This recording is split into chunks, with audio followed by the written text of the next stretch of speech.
So what's up and welcome back to my channel Aditya Dito. Yes, di samping gue sudah ada Toyota Corolla Altis tahun 2005. Bagi kalian yang ingin beli mobil ini, pokoknya tonton terus aja. Jangan lupa subscribe. So check this out.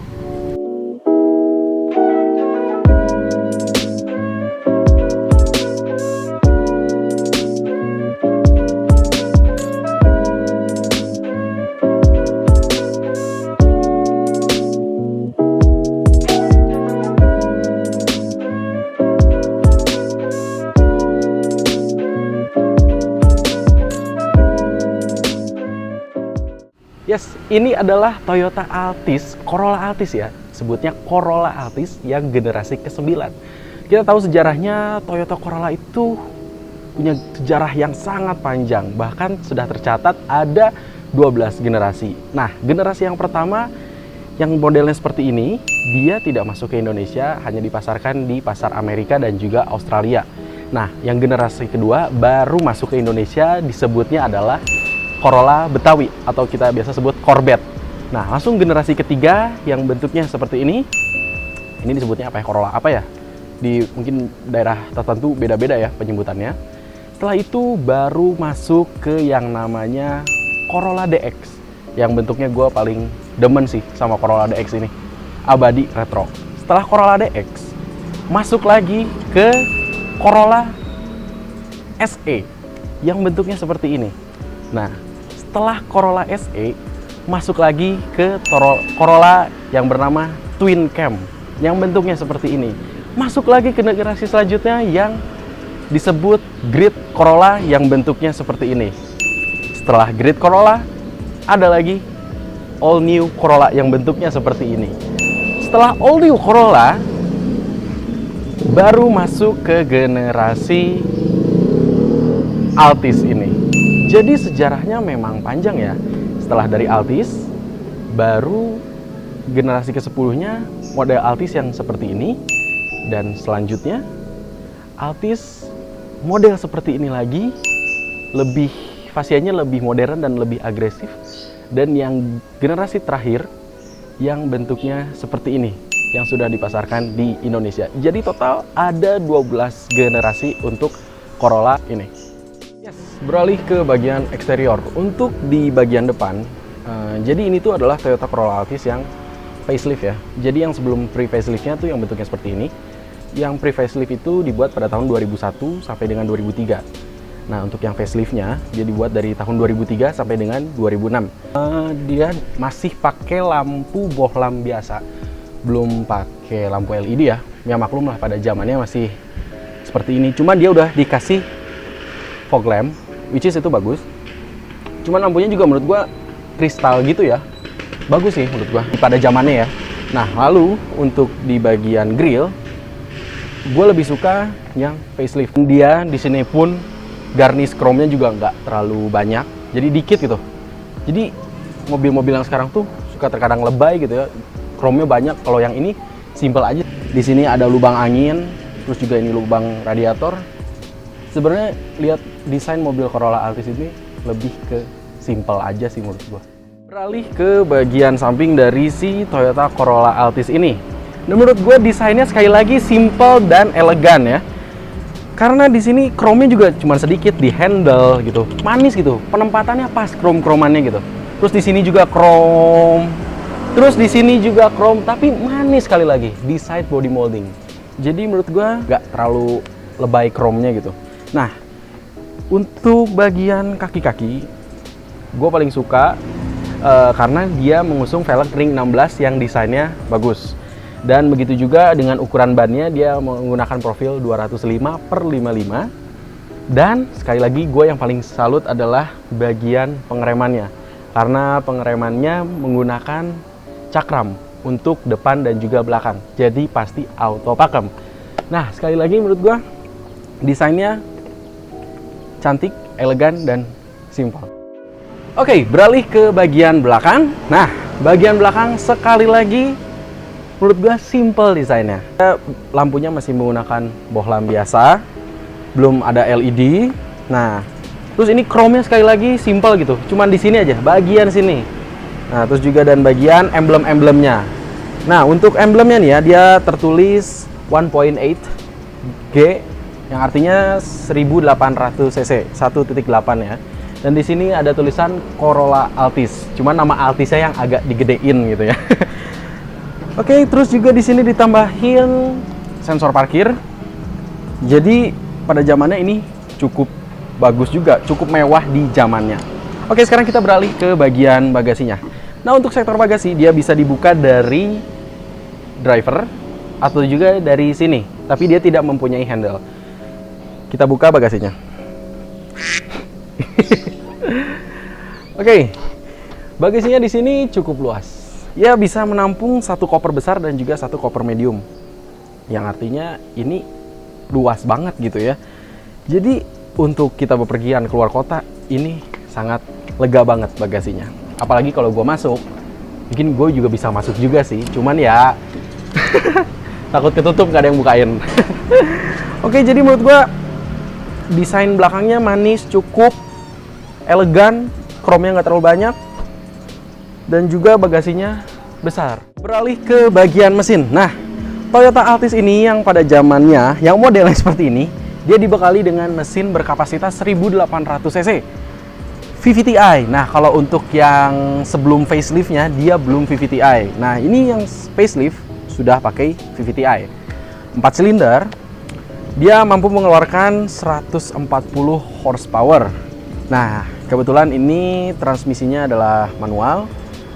Jadi ada 5 percepatan. Kalau yang otomatis 4 percepatan. Jadi 1800 cc dimasukin ke Toyota Altis ini cukup.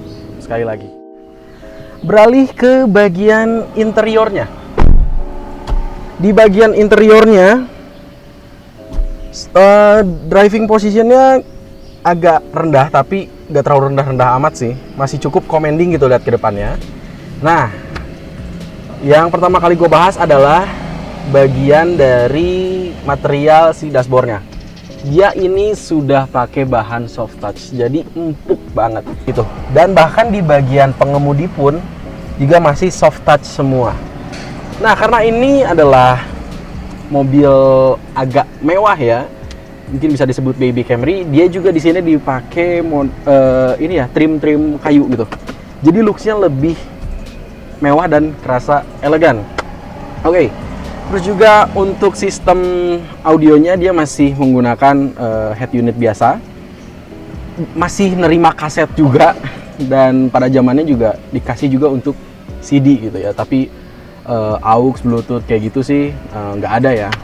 Nah, beralih untuk sektor AC, dia sudah memakai teknologi digital, jadi suhunya bisa kita atur sendiri, dan juga ada fitur autonya. Jadi ini kerasa mewah banget ya, dikasih AC model digital kayak gini. Bagian penyimpanan, di bagian penyimpanan, dia di sini ada satu, ini laci penyimpanannya satu. Terus di sini juga untuk asbak. Terus di sini juga ada lagi. Terus di sini ada 2 tingkat, 1, 2. Terus di sini ada juga, cukup lumayan. Jadi surprisingly banyak juga ya. Nah, kecuali untuk di cup holder di samping itu nggak ada. Jadi kalau di samping hanya bisa menyimpan ya semacam barang-barang yang agak kecil gitu ya. Nah, terus lanjut lagi di bagian sebelah kanan pengemudi juga udah ada penyimpanan lagi. Terus ini sudah diberi kaca juga. Bagian pengemudi nggak ada kaca, tapi bagian penumpang ada. Lampu ada semuanya. Spion juga udah day and night view. Dibekali oleh airbag 2 buah. Dan surprisingly menurut gue bagus. Dan terus juga bahan dari si kursinya ini masih bahan fabric. Gue lebih suka pakai bahan fabric, lebih nyaman, dan juga ini kerasa lebih empuk. Nah, untuk pengaturan jok dia bisa reclining, maju mundur, dan juga support ininya ya, lumbar supportnya juga bisa di setting, bisa diatur, dan juga untuk ketinggian joknya ya. Jadi untuk di bagian pengemudi ini lebih lengkap. Untuk di bagian setir, dia bisa tilt, tapi tidak bisa teleskopik. Tapi untuk posisi mudinya sih udah cukup menurut gua. Jadi nggak apa-apa sih nggak ada teleskopik juga. Tilt juga udah cukup. Terus di sini juga dibekali dengan tweeter. Jadi serasa kita nonton konser di depan. Suara audionya keluar juga dari samping sini. Ini juga panel trim kayunya juga ada di samping sini. Dan menurut gue elegan sih pada zamannya. Yes, beralih ke bagian belakang. Ya, untuk tinggi gue yang 176 cm, di sini headroomnya masih ada, masih tersisa 3 jari. Terus juga untuk legroomnya, nah ini berat 9 jari. Dalam artian ini luasnya cukup lah untuk tinggi gua. Nah, Toyota waktu itu nggak pelit juga ya. Di bagian belakang pun masih diberikan bahan-bahan soft touch semua di sini. Tapi yang bagian bawah banget sih nggak. Bagian soft touch dapat, terus di bagian ini juga dapat door trim kayu juga. Jadi menurut gua Toyota masih baik ya pada zamannya. Nah, terus yang gue suka lagi di sini diberikan armrest tambahan untuk di tengah. Diberikan armrest tambahan berarti kita lebih relax jika dapat kayak ginian. Dan tentu di sini ada cup holder. Yes, di sini ada 2 cup holder. Jadi untuk di belakang mementingkan cup holder 2, tapi kalau di depan nggak ada cup holder. Tapi nggak apa-apa. Terus di sini udah ada tempat penyimpanan lagi, side bag pocket. Terus juga di sini ada yang namanya asbak. Jadi tahun 2005 masih mentingin juga asbak ya. Oke, sekarang gua akan duduk di tengah. Dan gimana rasanya duduk di tengah? Rasa duduk di tengah agak keras karena joknya yang bagian tengah itu agak keras memang. Untuk headroom masih ada, legroom juga ada. Cuman di sini ada semacam gundukan gini, mungkin untuk knalpot ya. Dan menurut gua duduk di tengah sih cukup aja sih untuk jarak yang dekat. Kalau jarak yang jauh nggak terlalu enak. Di samping itu juga nggak ada namanya headrest, jadi agak bahaya kalau terjadi kecelakaan. Sangat cocok buat para pengusaha muda gitu yang pakai jasa pengemudi. Ini masih nyaman sekali.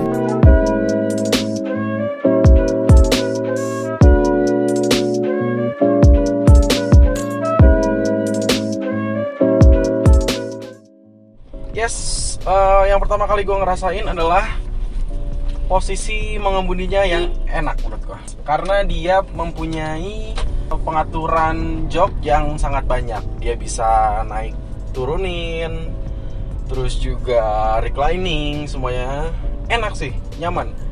Dan rasanya memang khas sedan ya. Ini bertransmisi manual. Feel couplingnya ringan banget. Enak itu, nyaman jadinya. Woi, tenaga ada ini. Ada banget tenaganya. Maklum dia 1800 cc. Karena ini sedan, otomatis limbungnya nih ya, body rollnya ada, masih kerasa tapi sedikit ya. Nah, untuk AC-nya juga sekali lagi ini memang Toyota terkenal dingin. Feedback setirnya sih ringan juga. Ini handlingnya juga enak gitu. Hey. Untuk suspensi kita akan lewat speed bump ya. Rasanya bagaimana? Suspensinya meredam dengan baik, bagus. Dan juga untuk kekedapan suara, untuk di tahun segini ya, misalkan kalian beli mobil ini, ya masih cukup-cukup lah. Cuman kalau suara motor yang knalpotnya udah racing, dia emang masih masuk. Suara mesin juga cukup baik diredam, jadi nggak terlalu kedengeran suara mesin masuk ke dalam kabin. Jadi ini mobilnya cocok sih kalau buat dibawa keluar kota, nyaman jatuhnya. Apalagi mungkin mobil ini lebih dikhususin untuk penumpang belakang ya. So far, misalkan kita beli zaman sekarang, ini masih layak ya, nyaman kok. Gue suka sih sama posisi mengemudinya. Suspensinya nyaman juga, setir juga ringan, kupling enteng. Dan untuk pengereman pakem. Kalau soal konsumsi bahan bakar, dalam 1 liter dia bisa menempuh 9 sampai 10 km, tergantung kakinya disekolahin apa enggak. Nah, kalau untuk di tol dia bisa sampai 1 liter untuk 11 km. ya jadi cukup aja sih. 1800 ini masih lumayan irit karena mesinnya juga VVT-i ya. Ini so far so good, tenaganya enak sih yang gue salut. Lantas apakah mobil ini cocok buat kalian yang lagi nyari mobil kayak gini? Ntar dulu, kalau kalian adalah seorang anak muda yang lebih suka driving oriented gitu, senang menyetir, senang mengemudi, ini nggak cocok buat anak muda. Karena gue lebih nyaranin ke Honda Civic. Driving oriented di Honda Civic itu lebih kerasa. Kalau ini nggak ada sama sekali rasa driving orientednya. Karena ini diciptakan sih untuk penumpang baris kedua gitu ya. Nah, kalau kalian adalah seorang keluarga muda, menurut gue cocok aja. Cocok. Selain nyaman, tapi dia hanya bisa mengakomodir 5 penumpang. Jadi kalau kalian membawa keluarga yang banyak, ini nggak bisa juga. Paling kalian punya keluarga kecil baru bisa. Nah, kalau untuk orang tua ini justru lebih cocok. Pengen beliin orang tua kalian mobil, lebih pilih ini aja karena di bagian belakang itu sangat nyaman sekali. Orang tua paling seneng duduk di bagian belakang. Serasa bos banget dan nyaman sekali lagi. Dan menurut gue di harga 70-80 jutaan untuk harga on the road di Bandung ya, yang bekas, ya ini sangat layak sekali dibeli buat kalian, sekali lagi, yang menginginkan kenyamanan. Nah, yang perlu diperhatikan buat kalian bila kalian ingin membeli mobil ini adalah yaitu bagian kaki-kakinya. Dia adalah berpenggerak roda depan, jadi kaki-kakinya pasti akan ringkih. Maklum di jalanan Indonesia juga agak rusak ya. Pajak dia di angka 2 jutaan, jadi cukup murah ya untuk sekelas sedan. Jadi menurut gue kesimpulannya itu aja. Jadi buat kalian yang mau beli mobil ini, silahkan pertimbangkan apa yang gue bilang tadi. So, sekian aja video dari gue. Jangan lupa kalian untuk klik like dan juga tombol subscribe di bawah. Dan jangan lupa share juga ke teman-teman kalian. Barangkali teman-teman kalian juga pengen beli mobil seperti ini. Sampai jumpa di video berikutnya. Dadah!